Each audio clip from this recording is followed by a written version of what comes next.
Hi, I'm Baron Engel, and here to my right is an amazing artist, Baron Engel, aka you said your pony's name was Skybrush. Skybrush. That's right. Go ahead and just pull the mic up here. Be all official. Oh, okay. But opening question: how are you enjoying the con so far? This is probably one of the most wonderful conventions I've been in over 10 years. It's my first pony convention, period. But I have had probably some of the most enjoyable moments I've had in quite some time here. The fans are amazingly approachable. You know, I've had some wonderful conversations with complete strangers I didn't know till this weekend. And I'm hoping to be able to stay in communication with a lot of people that I've met this weekend after the con's over with. Oh, yeah, that's actually awesome to hear, and I feel the same way. Like, everyone's just so nice. You said that you're actually like feeding off the energy, and like it was kind of inspiring you as well. Yeah, it was really great because I just could sit down and I would just start drawing, and I just drew and drew and drew. I probably had 7 hours sometimes at one point where I just sat here in the convention, talked to people, sketched, and had these wonderful conversations while creating all this work here this weekend. And now I've got a whole lot of great ideas. I'm going to come back from the con and help do some finished work with it. That's awesome. Yeah, no, actually, it's a little bit of a funny story. When I was walking to go to one of the panels in the main panel room, so I was walking from my room, I was just walking by the little coffee shop in the lobby, and I noticed that you were actually sketching, drawing, but I didn't know who you were at the time. But I saw one of your drawings, and I instantly recognized it. I instantly recognized the style and just the quality of the sketch that you're making. And I just saw it, and I was like, oh, that's really good, and just kept walking, and I stopped. And I was like, wait, I know that style. And then I instantly turned around, and the other Cute Crusaders were like, oh, what is Bern turning around for? And I was like, I recognize your style. I was like, do you have a DeviantArt? And you're like, oh yeah, it's a Baron Engel. I was like, oh my gosh. And then it all came together and clicked because there's a car in the parking lot covered in blue tape, and it says draw on me. And I saw some pony drawings on there, and I was trying to pick out the best ones, like who's a good artist. And there's a couple on there that were really cute, and they were signed Baron Engel. And I was like, I feel like I know that name. But I didn't connect Baron Engel with your style and your sketches. Well, drawing with Sharpie markers on blue painter's tape on the side of an SUV is not my usual medium. Not your usual medium? Okay. But it was an interesting challenge. It's nice to push yourself and work outside the box. No, it's fun to work in different mediums. Sometimes I find silver scions are an enjoyable medium to draw on with markers, but maybe that's just me. I actually just made up what car brand it was because I've forgotten. Kia Souls. I'd go for a Kia Soul, yeah. Oh, okay. That's my car. It'd actually be nice to paint on a hippie van or something. Yes, so nice big flat surfaces. VW and Sharpies might be fun. Yeah, it would work pretty good. Anyway, I digress. Going back to your sketches and styles, you have an amazing traditional graphite sketches, amazing traditional graphite sketches, and that is the main thing that I picked up on your DeviantArt was some of your pony graphite sketches. And I know you do more work than that, but we'll get that into a second. If I can get Pinky Dash to look at some of these beautiful. These are vinyl scratch sketches. Correct. Pick up the book. Do you want to talk a little bit about some of the work in your book? Oh, yeah, sure. And like I say, most of what you'll be seeing here as far as sketches go, and the reason why I do so much graphite instead of finished color is that my sketchbook in many cases is my dream journal. I'm a lucid dreamer, and I've, for about the last year and a half now, have been having this ongoing series of dreams that take place in Equestria. And these are very much, drawings that I can remember moments from when I wake up. And the story is one of these cases where I'll go to bed. If I have my lucid dream, the story will pick up where it left off last time. So there's been plots that have been advancing over time and everything like that. And I've been learning about the world and everything. And of course, I'm a Pegasus pony there who's getting ready, or I already have taken my first weather exam test. So I'm now a reservist weather pony. So it's been fun. That's cute. That's cool. Set this down. So you seem to get inspiration from a lot of unusual places. Like lucid dreaming sounds extremely interesting, especially in just walking through a panel and seeing all the people and just wow, this really inspires me to sketch. And that actually seems like a real good source of inspiration. Do you have any other interesting sources of inspiration, or those are your two main ones? Well, I'm a very curious fellow, so I get a lot of stuff from outside the fandom in general. I'm a avid history nut. I read a lot about it. I love architecture.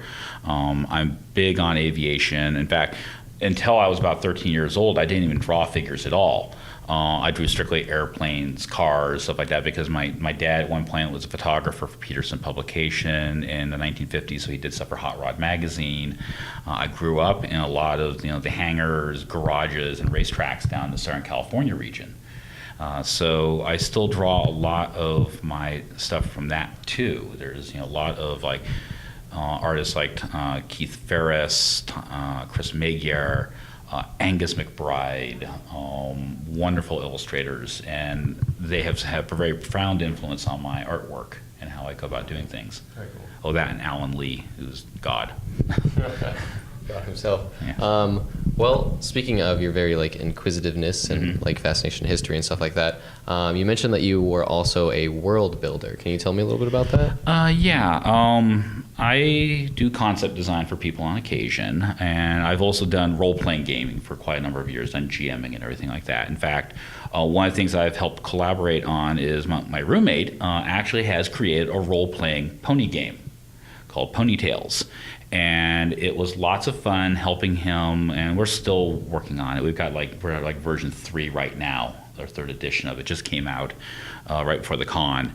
And it's been lots of fun going and playtesting the game and testing the world out and trying things for it. And we kind of created our own location for it because we wanted it kind of away from Canterlot and everything like that. So it wasn't too much of worrying too much about story concepts that were happening actually in the story series. canon versus the world you want to develop. Yeah, exactly. So he created this place called the Valley of the Heart's Delight, which is a tribute to the Santa Clara Valley where I live in and where he lives in. And it's been lots and lots of fun just going through and saying, okay, if you're going to have ponies, how does the world work? How does it work like our world does, and how does it work differently? And it's been a real blast. And like I say, doing concept design, I'm sometimes brought in by people who will say, okay, we're going to be basing this off a story or something like that. So I have to read the story and then say, okay, this is all working good, but this part doesn't fit with this part here. We need to have this all kind of mesh and integrate. Nothing gets developed in a vacuum. It all connects to things. Yeah. Well, you mentioned obviously that you do a lot of concept work, and you have some lovely pony sketches, and I mean, that's how I found out about your work, because I was really drawn to it. But I know you also do some other stuff. You do some sci-fi work. That's correct. And I'll grab that little book, but do you want to talk a little bit about that as well? Oh, yeah. I haven't done as much over the last few years, but I have done work for pre-production for film and television. Unfortunately, it's true about a lot of things in Hollywood. 80% of everything that gets started never actually gets finished or even done. So I don't have that coveted screen cred, which is what I want so badly someday. And it's lots of fun, once again, to be able to go through and tackle problems. Question, how are we going to go about doing this? Years ago, I worked on a project where they had robots in it, but they didn't have any idea on how the robots were going to function and interact with the humans. So I actually had to basically go through and come up with all these concepts of protocols on how, if robots were operating close to humans, how would they make sure they didn't squish people, how would they not, override stuff. So it was a very, very fascinating thing. Yes, there's some. Those were for some commission works I did in Germany. I love the little musketeers. That's great. Yeah, that was lots and lots of fun for it. That's just my basic life drawing sketches. Very cool. Mm-hmm. I do like anatomy sketches. Are always very cool. Yeah. Well, one of the things is people quite often ask me, how do you draw ponies? How do you draw, dragons? How do you draw spaceships? Whatever. And the first thing I tell them is learn how to draw a period. Once you know how to draw, if you can draw a bowl of fruit in front of you, you understand shapes, you understand composition, you understand shading, you understand how light and dark works. And the importance of line. And line, everything like that. Once you know that, then you can start saying, well, if that's how this works, I can start changing things and breaking it and getting it off into different directions. I've done wildlife art on occasion, so when I work on a lot of my dragons and everything like that, I view them much more from the viewpoint of being a real living animal instead of just simply being a fantastical being. Also, too, I try to make them actual individuals. Dragons are always these smart, intelligent, wise creatures, so I just don't make them kind of funny looking dinosaurs. I try to actually make them real. You know, you can imagine sitting down and talking with this guy. You might end up getting eaten at the end of the conversation, but you can have a conversation with this guy. But still like sentient dragons. Sentient dragons, yeah. Okay. And even, you know, the more I keep studying things, the more I start realizing how things have personality. I tried drawing horses in the past, didn't have much luck at. I've tried drawing horses now recently, and now because of ponies, one of the first things I do when I start trying to draw a horse is go, okay, what's this horse's personality like? So I think as an individual, and then when I start doing that, I start putting that character, and so they seem a lot more spontaneity, a lot more life to them. Once again, Angus McBride, wonderful illustrator. It's a pity he's no longer with us. And he did some of the best horses I ever saw. And I remember reading about the fact that he always, all of his characters in his illustrations would be riding horses or leading them or something like that. And he'd kind of name them all. And he would name all the horses, because as soon as he started treating the horses as important elements of the picture and as individuals themselves, his stuff got a lot more spontaneity and life to it. And I think that's one of the reasons why Friendship is Magic has just been so powerful, is that you have these very provocative characters. Because of those personalities behind those horses. As those wonderful candy-colored ponies. Oh, yes, and, you know, the crew at DHX has done such a wonderful job of bringing that to life. Well, on one of your, or going on your style, your ponies have a very unique look that is like kind of true to horses, but they also have a very lovely cartoon look, and you have a very interesting crossover in between that. And that's more of a compliment than a question. Okay. But you also mentioned earlier that you actually came to the con and got to show something to Sibsy. Would you like to share that? Yeah, it was kind of fun. I mean, you know, I got a chance to meet several of the people on the cast. I got a chance to meet, you know, Peter New, wonderful fellow. Got a chance to, you know, talk with some of their folks. Amy, she was the writer. She was here today, and I actually met her this morning. Oh yeah, Kathy Westlock? No. Senior moment. Great. I have an excuse. I have gray hair. But yeah, it was just wonderful, and I wanted to come up and see Sibsy, and I had conveyed a little bit back and forth with her, you know, because she'd seen some of my work, and I was very, very disappointed I was not able to finish her birthday present in time, but I found out how to get it shipped to her and everything, so it will be. You did a sketch of Sibsy with ducks, didn't you, on your DeviantArt? Did you do that? I did some ones of Wildfire. Yeah. Yeah, the Wildfire sketches. That's right. Yeah. That's right. And those were actually the preliminaries I used for the piece I'm going to be doing for her, but I just haven't gotten a chance, didn't get a chance to finish it, and so I wanted to make certain that there would be a way I could ship it to her, and how could I? And she told me how to send it to DHX, and don't send it to Halifax, so she'll never see it. Yeah, sure. But it was really, really neat to meet her and talk with her, and, you know, very down-to-earth person, you know, and, you know, we got a chance to talk a little bit about, you know, work in the business and everything like that, and came away with some very useful information, and I thank her for her time, because all the guests here are just so busy this weekend. You can see them going from one point there, and for her to take some time out of her day and everything like that to talk to some guy who she had talked a few notes back and forth on DA, but outside of that, I was a complete stranger to her. But she still made that time. That was great. Yeah, no, that's awesome. That actually sounds like a really awesome experience. It was. Well, speaking of experiences, you actually, a little ending note is you had an interaction with Peter New, I believe, that you were telling me about earlier. Yeah. We were down at the bar, and his mother approached us, and Peter in particular, and she had brought her son to Everfree. It was his first Everfree here. And convention, first pony convention, maybe even his first con altogether, if I can remember correctly. And she wanted to thank Peter because, you know, her son had walked up to Peter, and Peter had been very friendly and very welcome and very cordial to the kid. And he was kind of shy, I got the impression. And that the mother had been so impressed on how much friendship there was, basically, literally, in the convention. And, you know, we thanked her, and she went on her way. And then I had like this epiphany of a moment. I realized, and I said, looked at her, Peter, and says, you know, it's funny how people, you know, will laugh at, you know, the bronies and everything who aren't members of the fandom. And so, look, they're just going to these weird conventions and everything like that. And I'm going, well, the whole point about this convention, the whole message of Friendship is Magic is friendship.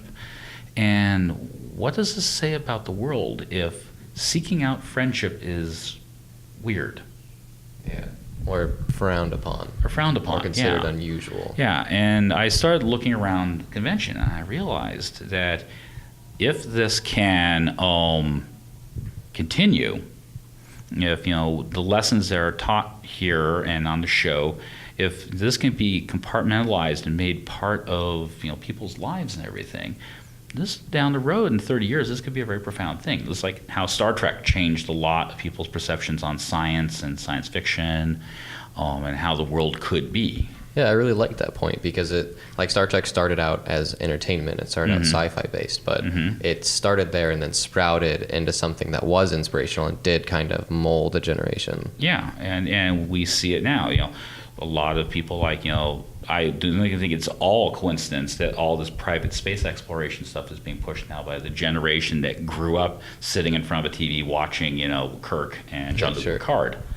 And so if we can make friendship a concept that people think of, and acceptance and tolerance, what will that maybe do in 30 years from now when these young folks are basically the heads of industry, they're teaching our children in school, they're in political office, making policy decisions and everything. It's one of these very subtle things. It'll be interesting to see what the future holds.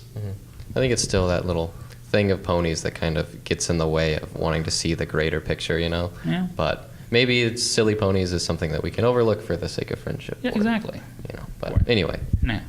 But I wanted to thank, we're about running out of time, so I wanted to thank you again for doing this interview. It was No wonderful, problem. and it was wonderful to meet you, because this is the first time I got to, physically meet you. And it was awesome. I loved everything you had to say. It's been really neat to be able to meet people here that all I know them as avatars and little boxes of text on comments and everything like that. So I really hope to be back here next year, and thanks for having me on the show. Yeah, no, my pleasure. You're welcome. In communication with a lot of people that I've met this weekend after the con's over with. Oh, yeah, that's actually awesome to hear, and I feel the same way. Everyone's just so nice. You said that you're actually feeding off the energy, and you were it was kind of inspiring you as well. Yeah, it was really great because I just could sit down and I would just start drawing, and I just drew and drew and drew. I probably had 7. One of the panels in the main panel room, so I was walking from my room. I was just walking by the little coffee shop in the lobby, and I noticed that you were actually sketching, drawing, but I didn't know who you were at the time. But I saw one of your drawings, and I instantly recognized it. I instantly recognized the style and just the quality of the sketch that you're making, and I just saw it, and I was like, oh, that's really. In over 10 years. It's my first pony convention, period. But I have had probably some of the most enjoyable moments I've had in quite some time here. The fans are amazingly approachable. I've had some wonderful conversations with complete strangers I didn't know till this weekend. And I'm hoping to be able to stay. Hi, I'm Baron Engel, and here to my right is an amazing artist, Baron Engel, aka, you said your pony's name was? Skybrush. Skybrush, that's right. Go ahead and just pull the mic up here. Be all official. Oh, okay. But opening question, how are you enjoying the con so far? This is probably one of the most wonderful conventions I've been. Hours sometimes at one point where I just sat here in the convention, talked to people, sketched, and had these wonderful conversations while creating all this work here this weekend. And now I've got a whole lot of great ideas. I'm going to come back from the con and hope to do some finished work with it. That's awesome. Yeah, no, actually, it's a little bit of a funny story. When I was walking to go to